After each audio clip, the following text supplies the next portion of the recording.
ମୁଁ ଆଜକୁ 2 ବର୍ଷ ହେଲାଣି ଭୁବନେଶ୍ୱର ନାଲକୋ ଛକରେ ଥିବା ଓମ୍ ଭିଜନ ଅପ୍ଟିକାଲ୍ସରେ ମୋର ଚଷମା ତିଆରି କରିଛି। କିନ୍ତୁ ତାଙ୍କର ଚଷମା ତିଆରି କରିବାରେ ମୁଁ ସମ୍ପୂର୍ଣ୍ଣ ଭାବରେ ସନ୍ତୋଷ ପ୍ରକାଶ କରୁଛି ଏବଂ ତାଙ୍କର ସୂକ୍ଷ୍ମ କାରୁକାର୍ଯ୍ୟ ଉପରେ ମୋର ସମ୍ପୂର୍ଣ୍ଣ ବିଶ୍ୱାସ ଅଛି ଏବଂ ସେ ଯେମିତି ଭାବରେ ଚଷମା ତିଆରି କରୁଛନ୍ତି ସେ ଚଷମା ମୋତେ ଆଜି ମୁଁ ପିନ୍ଧିଥିବାରୁ ମୋତେ ବହୁତ କିଛି ଆରାମ ଲାଗିଛି।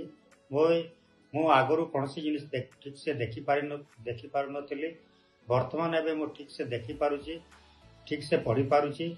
ଠିକ୍ ମୋତେ ପୁରା ମାନେ ମୋର ଆଖିରେ ଯେଉଁ ପ୍ରକାର ସମସ୍ୟା ଥିଲା ସେ ସମସ୍ୟା ଏବେ ବର୍ତ୍ତମାନ ସୁଦ୍ଧା ମୋର ସବୁ ଦୂର ହୋଇଯାଇଛି।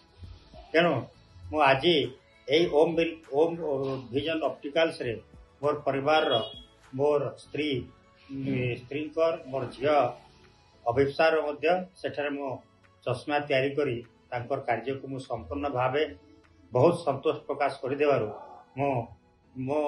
ମୁଁ ତାଙ୍କୁ ହାର୍ଦ୍ଦିକ ଅଭିନନ୍ଦନ ଜଣାଉଛି ଏବଂ ଜଗନ୍ନାଥ ମହାପ୍ରଭୁଙ୍କ ଠାରେ ଶୁଭକାମନା କରୁଛି ଯେ ସବୁବେଳେ କଷ୍ଟମର ମାନଙ୍କର ଏପରି କାର୍ଯ୍ୟ ସନ୍ତୋଷ ପ୍ରକାଶ କରି ଦିଅନ୍ତୁ।